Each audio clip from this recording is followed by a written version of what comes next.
मेरे प्यारे देशवासियों, नमस्कार। मन की बात के लिए मुझे आप सभी के बहुत सारे पत्र मिले हैं। सोशल मीडिया और नमो ऐप पर भी बहुत से संदेश मिले हैं। मैं इसके लिए आपका बहुत आभारी हूँ। इस कार्यक्रम में हम सभी की कोशिश रहती है कि एक दूसरे के प्रेरणादायी प्रयासों की चर्चा करें, जन आंदोलन से परिवर्तन की गाथा पूरे देश को बताएं।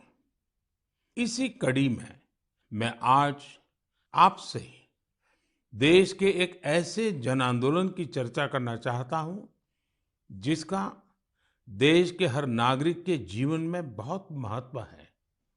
लेकिन उससे पहले मैं आज की पीढ़ी के नौजवानों से 24-25 साल के युवाओं से एक सवाल पूछना चाहता हूं। और सवाल बहुत गंभीर है। और मेरे सवाल पर जरूर सोचिए। क्या आपको पता है कि आपके माता-पिता जब आपकी उम्र के थे तो एक बार उनसे जीवन का भी अधिकार छीन लिया गया था? आप सोच रहे होंगे कि ऐसा कैसे हो सकता है? ये तो असंभव है। लेकिन मेरे नौजवान साथियों, हमारे देश में एक बार ऐसा हुआ था। ये बरसों पहले 1975 की बात है। जून का वही समय था जब इमरजेंसी लगाई गई थी, आपातकाल लागू किया गया था। उसमें देश के नागरिकों से सारे अधिकार छीन लिए गए थे। उसमें से एक अधिकार संविधान के आर्टिकल 21 के तहत सभी भारतीयों को मिला, right to life and personal liberty भी था। उस समय भारत के लोकतंत्र को कुचल देने का प्रयास किया गया था।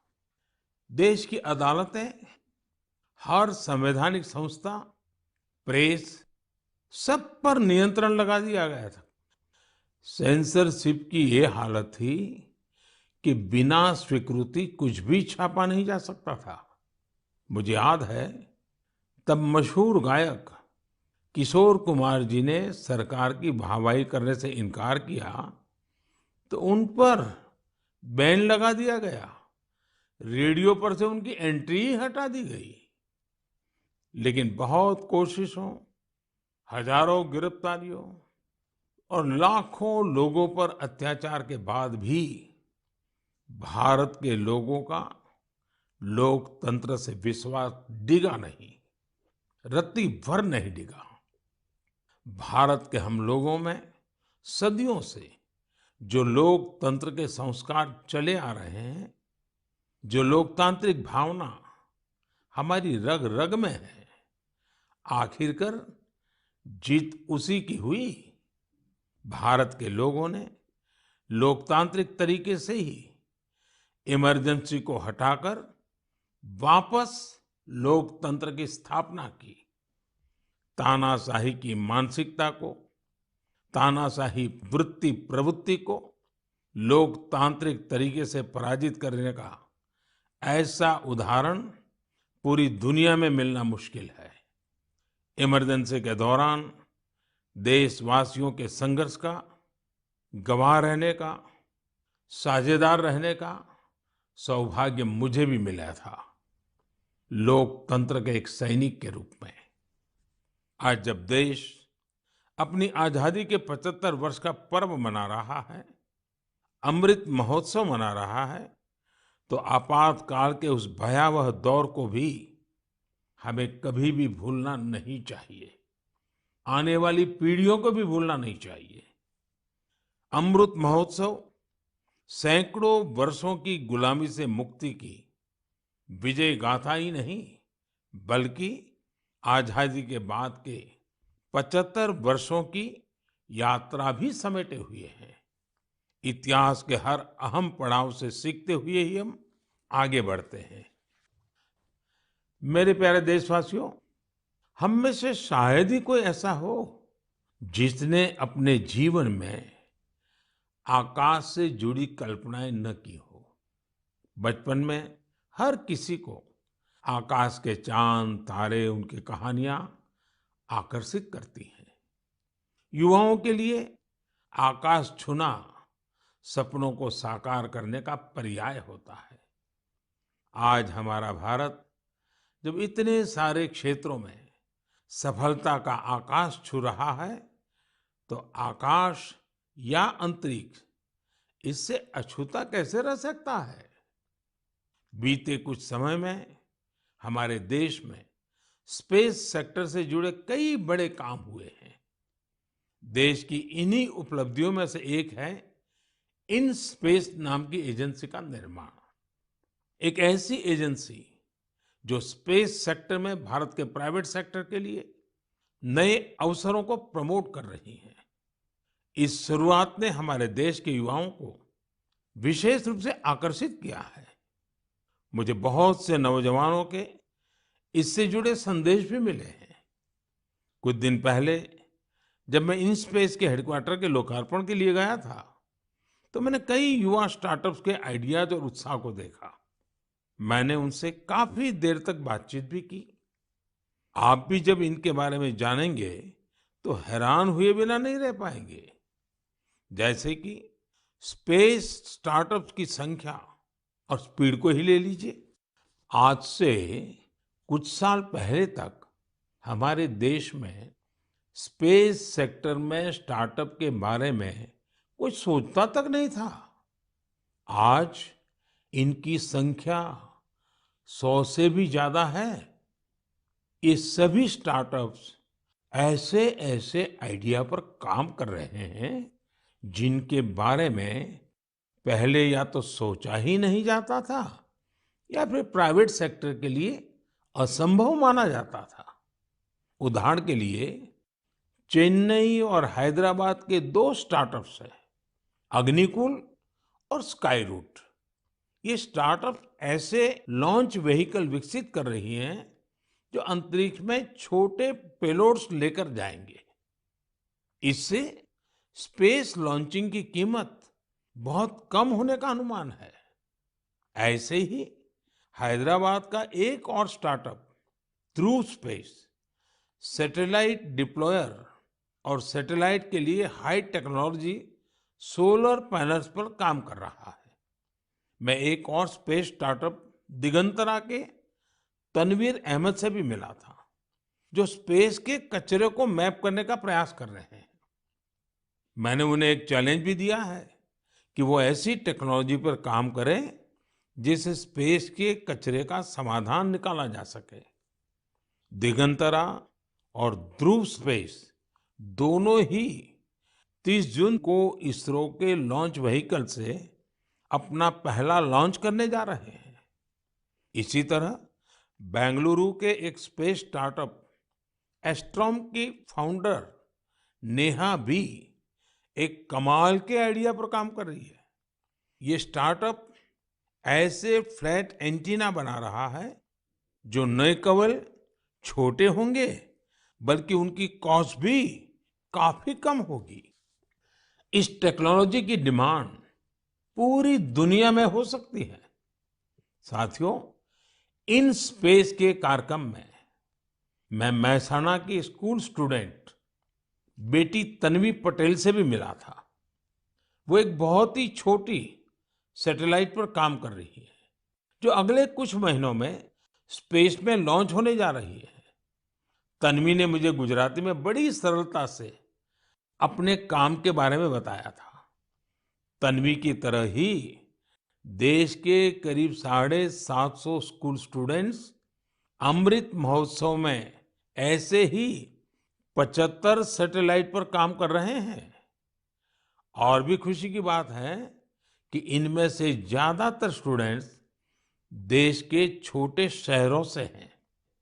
साथियों, ये वही युवा हैं जिनके मन में आज से कुछ साल पहले स्पेस सेक्टर की छवि किसी सीक्रेट मिशन जैसी होती थी, लेकिन देश ने स्पेस रिफॉर्म्स किए और वही युवा अब अपनी सैटेलाइट लॉन्च कर रहे हैं।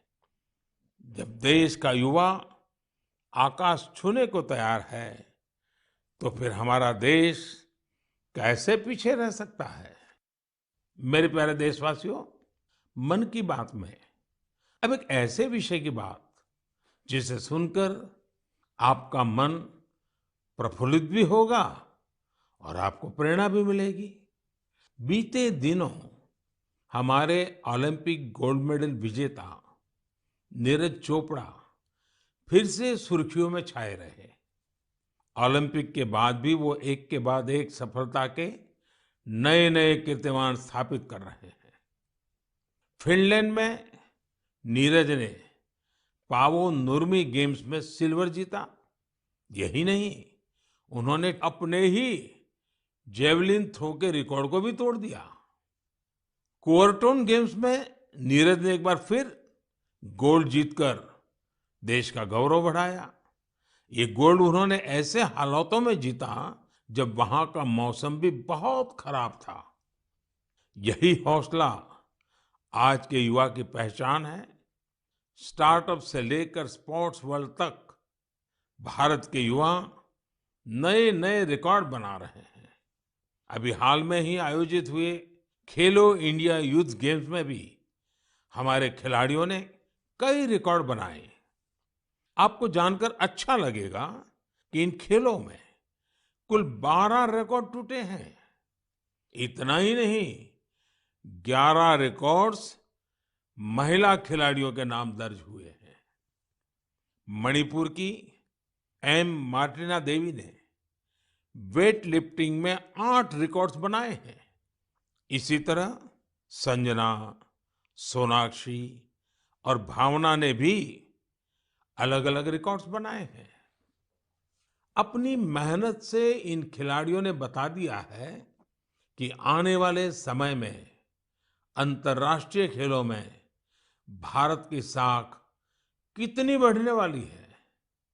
मैं इन सभी खिलाड़ियों को बधाई भी देता हूं और भविष्य के लिए शुभकामनाएं भी देता हूं। साथियों, खेलो इंडिया यूथ गेम्स की एक और खास बात रही है।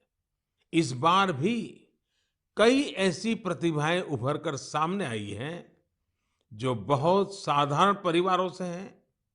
इन खिलाड़ियों ने अपने जीवन में काफी संघर्ष किया और सफलता के इस मुकाम तक पहुंचे हैं। इनकी सफलता में इनके परिवार और माता-पिता की भी बड़ी भूमिका है।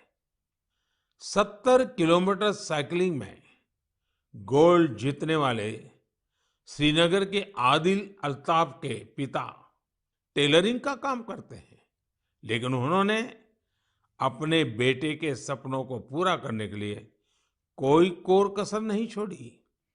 आज आदिल ने अपने पिता और पूरे जम्मू कश्मीर का सिर गर्व से ऊंचा किया है।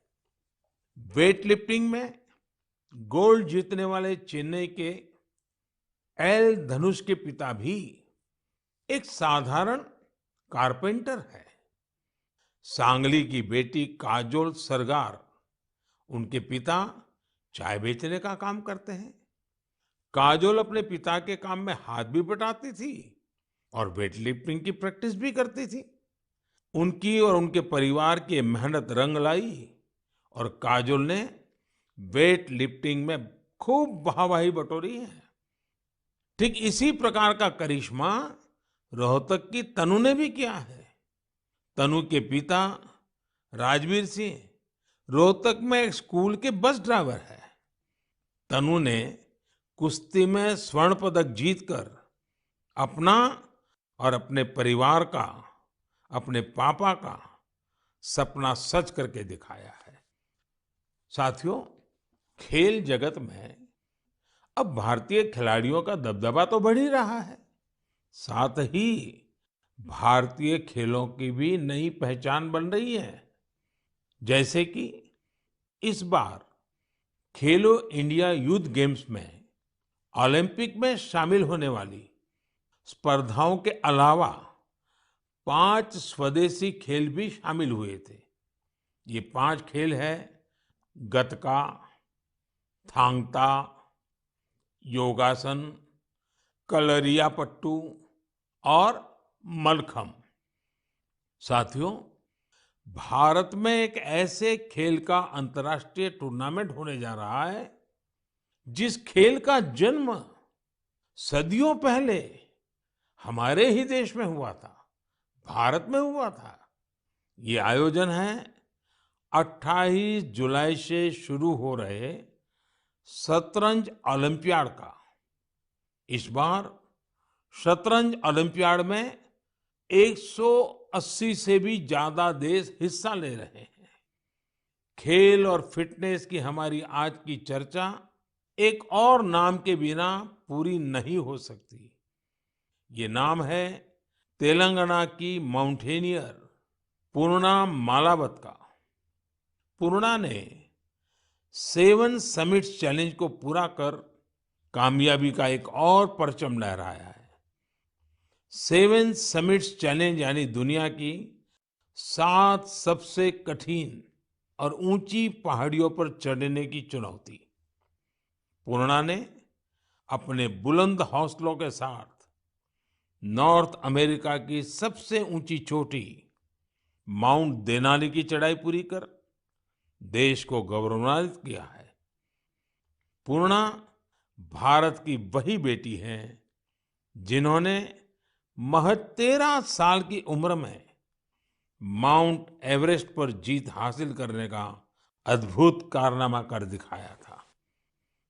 साथियों, जब बात खेलों की हो रही है तो मैं आज भारत की सर्वाधिक प्रतिभाशाली क्रिकेटरों में उनमें से एक मिताली राज की भी चर्चा करना चाहूंगा। उन्होंने इसी महीने क्रिकेट से संन्यास की घोषणा की है, जिसने कई खेल प्रेमियों को भावुक कर दिया है। मिताली महज एक साधारण खिलाड़ी नहीं रही है, बल्कि अनेक खिलाड़ियों के लिए प्रेरणा स्रोत भी रही है। मैं मिताली को उनके भविष्य के लिए ढेर सारी शुभकामनाएं देता हूं। मेरे प्यारे देशवासियों, हम मन की बात में वेस्ट टू वेल्थ से जुड़े सफल प्रयासों की चर्चा करते रहे हैं। ऐसा ही एक उदाहरण है मिजोरम की राजधानी आइजवाल का। आइजवाल में एक खूबसूरत नदी है चिटे लुई, जो बरसों की उपेक्षा के चलते गंदगी और कचरे के ढेर में बदल गई। पिछले कुछ वर्षों में इस नदी को बचाने के लिए प्रयास शुरू हुए हैं। इसके लिए स्थानीय एजेंसियां, स्वयंसेवी संस्थाएं और स्थानीय लोग मिलकर save Chite Louis action plan भी चला रहे हैं। नदी की सफाई के इस अभियान ने वेस्ट से वेल्थ क्रिएशन का अवसर भी बना दिया है। दरअसल इस नदी में और इसके किनारों पर बहुत बड़ी मात्रा में प्लास्टिक और पॉलीथीन का कचरा भरा हुआ था। नदी को बचाने के लिए काम कर रही संस्था ने इसी पॉलीथीन से सड़क बनाने का फैसला लिया। यानी जो कचरा नदी से निकला, उससे मिजोरम के एक गांव में राज्य की पहली प्लास्टिक रोड बनाई गई। यानी स्वच्छता भी और विकास भी। साथियों, ऐसा ही एक प्रयास पुडुचेरी के युवाओं ने भी अपनी स्वयंसेवी संस्थाओं के जरिए शुरू किया है। पुडुचेरी समंदर के किनारे बसा है। वहां के बीचेज और समुद्री खूबसूरती देखने बड़ी संख्या में लोग आते हैं। लेकिन पुडुचेरी के समंदर तट पर भी प्लास्टिक से होने वाली गंदगी बढ़ रही थी। इसलिए अपने समंदर बीचेस और इकोलॉजी को बचाने के लिए यहाँ लोगों ने रिसाइकलिंग फॉर लाइफ अभियान शुरू किया है। आज पुडुचेरी के कराईकल में हजारों किलो कचरा हर दिन कलेक्ट किया जाता है और उसे सेग्रीगेट किया जाता है।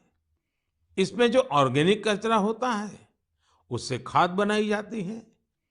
बाकी दूसरी चीजों को अलग करके रिसाइकल कर लिया जाता है। इस तरह के प्रयास प्रेरणादायी तो है ही, सिंगल यूज प्लास्टिक के खिलाफ भारत के अभियान को भी गति देते हैं। साथियों, इस समय जब मैं आपसे बात कर रहा हूं, तो हिमाचल प्रदेश में एक अनोखी साइकिलिंग रैली भी चल रही है। मैं इस बारे में भी आपको बताना चाहता हूं। स्वच्छता का संदेश लेकर साइकिल सवारों का एक समूह शिमला से मंडी तक निकला है। पहाड़ी रास्तों पर करीब पौने 200 किलोमीटर की ये दूरी ये लोग साइकिल चलाते हुए ही पूरी करेंगे। इस समूह में बच्चे भी और बुजुर्ग भी हैं। हमारा पर्यावरण स्वच्छ रहे, हमारे पहाड़, नदियां, समंदर स्वच्छ रहे, तो स्वास्थ्य भी उतना ही बेहतर होता जाता है। आप मुझे इस तरह के प्रयासों के बारे में जरूर लिखते रहिए। मेरे प्यारे देशवासियों, हमारे देश में मानसून का लगातार विस्तार हो रहा है। अनेक राज्यों में बारिश बढ़ रही है। ये समय जल और जल संरक्षण की दिशा में विशेष प्रयास करने का भी है। हमारे देश में तो सदियों से ये जिम्मेदारी समाज ही मिलकर उठाता रहा है। आपको याद होगा, मन की बात में हमने एक बार स्टेप वेल्स यानी बावड़ियों की विरासत पर चर्चा की थी। बावड़ी उन बड़े कुओं को कहते हैं जिन तक सीढ़ियों से उतरकर पहुंचते हैं। राजस्थान के उदयपुर में ऐसी ही सैकड़ों साल पुरानी एक बावड़ी है, सुल्तान की बावड़ी। इसे राव सुल्तान सिंह ने बनवाया था, लेकिन उपेक्षा के कारण धीरे धीरे ये जगह वीरान होती गई और कूड़े कचरे के ढेर में तब्दील हो गई है। एक दिन कुछ युवा ऐसे ही घूमते हुए इस बावड़ी तक पहुंचे और इसकी स्थिति देखकर बहुत दुखी हुए। इन युवाओं ने उसी क्षण सुल्तान की बावड़ी की तस्वीर और तकदीर बदलने का संकल्प लिया। उन्होंने अपने इस मिशन को नाम दिया सुल्तान से सूरतान। आप सोच रहे होंगे कि ये सूरतान क्या है? दरअसल अपने प्रयासों से इन युवाओं ने ना सिर्फ बावड़ी का कायाकल्प किया, बल्कि इसे संगीत के सुर और तान से भी जोड़ दिया है। सुल्तान की बावड़ी की सफाई के बाद, उसे सजाने के बाद वहां सुर और संगीत का कार्यक्रम होता है। इस बदलाव की इतनी चर्चा है कि विदेश से भी कई लोग इसे देखने आने लगे हैं। इस सफल प्रयास की सबसे खास बात यह है कि अभियान शुरू करने वाले युवा चार्टर्ड अकाउंटेंट्स हैं। संयोग से अब से कुछ दिन बाद 1 जुलाई को चार्टर्ड अकाउंटेंट डे है। मैं देश के सभी सीएस को अग्रिम बधाई देता हूं। हम अपने जल स्रोतों को संगीत और अन्य सामाजिक कार्यक्रमों से जोड़कर उनके प्रति इसी तरह जागरूकता का भाव पैदा कर सकते हैं। जल संरक्षण तो वास्तव में जीवन संरक्षण है। आपने देखा होगा आजकल कितने ही नदी महोत्सव होने लगे हैं। आपके शहरों में भी इस तरह के जो भी जल स्रोत हैं, वहां कुछ न कुछ आयोजन अवश्य करें। मेरे प्यारे देशवासियों, हमारे उपनिषदों का एक जीवन मंत्र है, चरैवेति चरैवेति चरैवेति। आपने भी इस मंत्र को जरूर सुना होगा। इसका अर्थ है चलते रहो, चलते रहो। ये मंत्र हमारे देश में इतना लोकप्रिय इसलिए है क्योंकि सतत चलते रहना, गतिशील बने रहना, ये हमारे स्वभाव का हिस्सा है। एक राष्ट्र के रूप में हम हजारों सालों की विकास यात्रा करते हुए यहाँ तक पहुंचे हैं। एक समाज के रूप में हम हमेशा नए विचारों, नए बदलावों को स्वीकार करके आगे बढ़ते आए हैं। इसके पीछे हमारी सांस्कृतिक गतिशीलता और यात्राओं का बहुत बड़ा योगदान है। इसलिए तो हमारे ऋषियों मुनियों ने तीर्थ यात्रा जैसी धार्मिक जिम्मेदारियां हमें सौंपी थी। अलग-अलग तीर्थ यात्राओं पर तो हम सब जाते ही हैं। आपने देखा है कि इस बार चारधाम यात्रा में किस तरह बड़ी संख्या में श्रद्धालु शामिल हुए। हमारे देश में समय समय पर अलग-अलग देव यात्राएं भी निकलती हैं। देव यात्राएं यानी जिसमें केवल श्रद्धालु ही नहीं बल्कि हमारे भगवान भी यात्रा पर निकलते हैं। अभी कुछ ही दिनों में 1 जुलाई से भगवान जगन्नाथ की प्रसिद्ध यात्रा शुरू होने जा रही है। ओडिशा में पुरी की यात्रा से तो हर देशवासी परिचित है। लोगों का प्रयास रहता है कि इस अवसर पर पुरी जाने का सौभाग्य मिले। दूसरे राज्यों में भी जगन्नाथ यात्रा खूब धूमधाम से निकाली जाती है। भगवान जगन्नाथ यात्रा आषाढ़ महीने की द्वितीया से शुरू होती है। हमारे ग्रंथों में आषाढ़स्य द्वितीय दिवसे रथ यात्रा इस तरह संस्कृत श्लोकों में वर्णन मिलता है। गुजरात के अहमदाबाद में भी हर वर्ष आषाढ़ द्वितीया से रथ यात्रा चलती है। मैं गुजरात में था तो मुझे भी हर वर्ष इस यात्रा में सेवा का सौभाग्य मिलता था। आषाढ़ द्वितीया जिसे आषाढ़ी बीज भी कहते हैं, इस दिन से ही कच्छ का नववर्ष भी शुरू होता है। मैं मेरे सभी कच्छी भाइयों बहनों को नववर्ष की शुभकामनाएं भी देता हूं। मेरे लिए इसलिए भी ये दिन बहुत खास है।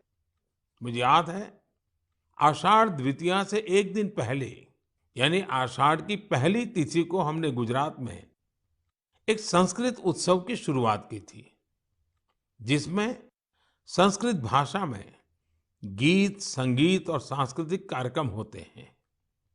इस आयोजन का नाम है आषाढ़स्य प्रथम दिवसे। उत्सव को ये खास नाम देने के पीछे भी एक वजह है।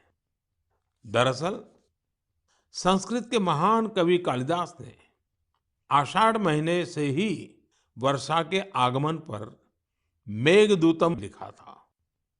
मेघदूतम में एक श्लोक है, आषाढ़स्य प्रथम दिवसे मेघम आश्लिष्ट सानुम, यानी आषाढ़ के पहले दिन पर्वत शिखरों से लिपटे हुए बादल। यही श्लोक इस आयोजन का आधार बना। साथियों, अहमदाबाद हो या पुरी, भगवान जगन्नाथ अपनी इस यात्रा के जरिए हमें कई गहरे मानवीय संदेश भी देते हैं। भगवान जगन्नाथ जगत के स्वामी तो है ही, लेकिन उनकी यात्रा में गरीबों, वंचितों की विशेष भागीदारी होती है। भगवान भी समाज के हर वर्ग और व्यक्ति के साथ चलते हैं। ऐसे ही हमारे देश में जितनी भी यात्राएं होती हैं, सब में गरीब, अमीर, ऊंच, नीच ऐसे कोई भेदभाव नजर नहीं आते हैं। सारे भेदभाव से ऊपर उठकर यात्रा ही सर्वोपरि होती है। जैसे कि महाराष्ट्र में पंढरपुर की यात्रा के बारे में आपने जरूर सुना होगा। पंढरपुर की यात्रा में कोई भी न बड़ा होता है न छोटा होता है। हर कोई वारकरी होता है, भगवान विट्ठल का सेवक होता है। अभी 4 दिन बाद ही 30 जून से अमरनाथ यात्रा भी शुरू होने जा रही है। पूरे देश से श्रद्धालु अमरनाथ यात्रा के लिए जम्मू कश्मीर पहुंचते हैं। जम्मू कश्मीर के स्थानीय लोग उतनी ही श्रद्धा से इस यात्रा की जिम्मेदारी उठाते हैं और तीर्थयात्रियों का सहयोग करते हैं। साथियों, दक्षिण में ऐसा ही महत्व सबरीमाला यात्रा का भी है। सबरीमाला की पहाड़ियों पर भगवान अयप्पा के दर्शन करने के लिए ये यात्रा तब से चल रही है जब ये रास्ता पूरी तरह जंगलों से घिरा रहता था। आज भी लोग जब इन यात्राओं में जाते हैं तो उसे धार्मिक अनुष्ठानों से लेकर रुकने ठहरने की व्यवस्था तक गरीबों के लिए कितने अवसर पैदा होते हैं। यानी ये यात्राएं प्रत्यक्ष रूप से हमें गरीबों की सेवा का अवसर देती हैं और गरीब के लिए उतनी ही हितकारी होती हैं। इसलिए तो देश भी अब आध्यात्मिक यात्राओं में श्रद्धालुओं के लिए सुविधाएं बढ़ाने के लिए इतने सारे प्रयास कर रहा है। आप भी ऐसी किसी यात्रा पर जाएंगे तो आपको अध्यात्म के साथ साथ एक भारत श्रेष्ठ भारत के भी दर्शन होंगे। मेरे प्यारे देशवासियों, हमेशा की तरह इस बार भी मन की बात के जरिए आप सभी से जुड़ने का ये अनुभव बहुत ही सुखद रहा। हमने देशवासियों की सफलताओं और उपलब्धियों की चर्चा की। इस सब के बीच हमें कोरोना के खिलाफ सावधानी को भी ध्यान रखना है। हालांकि संतोष की बात है कि आज देश के पास वैक्सीन का व्यापक सुरक्षा कवच मौजूद है। हम 200 करोड़ वैक्सीन डोज के करीब पहुंच गए हैं। देश में तेजी से प्रिकॉशन डोज भी लगाई जा रही है। अगर आपकी सेकंड डोज के बाद प्रिकॉशन डोज का समय हो गया है तो आप ये तीसरा डोज जरूर लें। अपने परिवार के लोगों को, खासकर बुजुर्गों को भी प्रिकॉशन डोज लगवाएं। हमें हाथों की सफाई और मास्क जैसी जरूरी सावधानी भी बरतनी ही है। हमें बारिश के मौसम में आसपास गंदगी से होने वाली बीमारियों से भी आगाह रहना है। आप सब सजग रहिए, स्वस्थ रहिए और ऐसी ही ऊर्जा से आगे बढ़ते रहिए। अगले महीने हम एक बार फिर मिलेंगे। तब तक के लिए बहुत बहुत धन्यवाद। नमस्कार।